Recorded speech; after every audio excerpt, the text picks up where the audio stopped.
তোমরা সবাই দেখেছো যে আমি একটা রিলস আপলোড করেছিলাম, সেখানে তোমাদের সবার সাথে শেয়ার করেছিলাম যে আমার দাদা বাড়িতে কালী পুজো। সারাদিন কি করলাম না করলাম সবটাই আছে এই ভিডিওর মধ্যে। তাহলে চলো ভিডিওটা পুরোপুরি শুরু করা। হ্যালো এভরিওয়ান, সবাই কেমন আছো? আশা করছি সবাই ভালো। যেহেতু পুজো হবে রাতে, তাই জন্য কিন্তু সকাল থেকেই সমস্ত জোগাড় কিন্তু আর আমি এখন যেখানে আছি সেটা হচ্ছে আমার দাদা বাড়ির পাশে একটা ফাঁকা জায়গা, যেখানে কিনা রান্না হবে প্রসাদ আর হচ্ছে পাঁচ তরকারি। দাদা বৌদি আর পাশের বাড়ির একটা বৌদি জেঠি সবাই কিন্তু উপোস আছে, তাই ওরা বাদে বাড়ির সকলের কিন্তু খাওয়া দাওয়ার ব্যবস্থাও কিন্তু এইখানেই করা হয়েছে। ওই দেখো পেছনে কিন্তু পিসি, আর এই পিসি কিন্তু রান্না করবে সমস্ত, মানে বাড়ির রান্নাগুলো যেগুলো হবে সেগুলো কিন্তু পিসি করবে, আর প্রসাদ রান্না করার জন্য কিন্তু আলাদা লোক রাখা আছে। এই দেখো এই হচ্ছে আমার গুণধর দিদির ছেলে, সকলে মিলে কিন্তু পুজোর সবকিছু কাজ কিন্তু আমরা মিলেঝিলে। তাহলে ও কেন বাদ যাবে? ও যেটুকুনি করতে পারে সেটুকুনি কিন্তু করছে, মানে টাইম কল থেকে বালতিতে জল ভরছে, সেই জলটা কিন্তু আবার বড় টপের মধ্যে ভরছে। এই কাজ ও সাধ্যের মধ্যে সেগুলোই কিন্তু ও করছে। যেহেতু সবজি কাটার লোক এখন অব্দি আসেনি, তাই জন্য আমরা বাড়ির লোক মিলে যেটুকুনি সবজি কাটতে পারছি সেটুকুনি কিন্তু আগাবে, তাই বসে পড়লাম সবজি কাটতে। যেহেতু অনেকটা সবজি কাটতে লাগবে তাই অনেক সময় লাগবে। তারপরে খাওয়া দাওয়া করে আসলাম, দুপুরে খাওয়া দাওয়া কমপ্লিট করে এসে ঘুমিয়েছিলাম। তারপরে ঘুম থেকে উঠে দেখো আমি রেডি হয়ে গেছি। এখন আমি যাব হচ্ছে দাদা বাড়িতে, তো চলো যাওয়া যাক। মনে হচ্ছিল আমার অনেকটা লেট হয়ে গেছে, এসেই দেখছি এই দেখো বৌদি রেডি হয়ে গেছে, কত সুন্দর লাগছে দেখতে। আর এই দেখো এই পাশে কিন্তু আর একটা কাকি, যেটা হচ্ছে বলছিলাম যে উপোস করেছে, ওই দেখো ওই কাকি কিন্তু এখানে হচ্ছে প্রসাদের মধ্যে যে ভোগটা হবে সেটা কিন্তু। বাইরে এসে দেখলাম পুজোয় বসে পড়েছে ঠাকুর মশাই। সমস্ত জোগাড় কিন্তু আগেই করা ছিল, যেটুকুনি লাগবে আবার কিন্তু বৌদি বসে করে দিই। আমাদের এই পুজো কিন্তু প্রতিবারই করা হয়। এই মন্দিরে কি কি ঠাকুর আছে তোমরা একটু দেখে নাও। আছে বাবা ভোলানাথ, আর মাঝখানে আছে মা কালী, তারপরে আছে কিন্তু মা। দেখো আমার পিসির কিন্তু রান্নার পাট কিন্তু কমপ্লিট। এই দেখো এখানে কিন্তু এখন প্রসাদগুলো রান্না করা হচ্ছে, আর কিছু প্রসাদ কিন্তু রান্না কমপ্লিট হয়ে গেছে, সেগুলো তোমাদের দেখাচ্ছিলাম। ওই যে বললাম এখানে ঠাকুর মশাই পুজো করছে, আমরা সবাই দাঁড়িয়ে আছি এক পাশে, যেহেতু আমরা উপোস করিনি। আর যারা উপোস করছে তারা কিন্তু ঠাকুর মশাই পিছনে বসে রয়েছে, জেঠি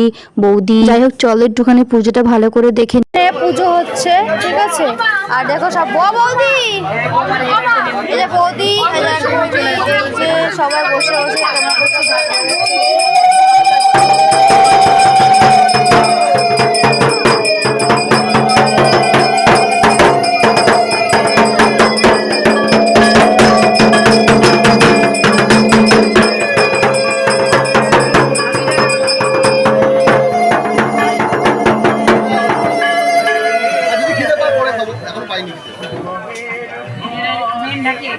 বড় পিসি আমার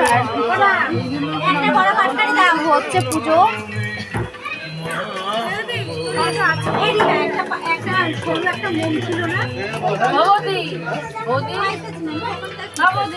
হ্যাঁ ও খাবে না তো 5 টাকা দাও, বুটিয়া খাই ঘুমাইবে।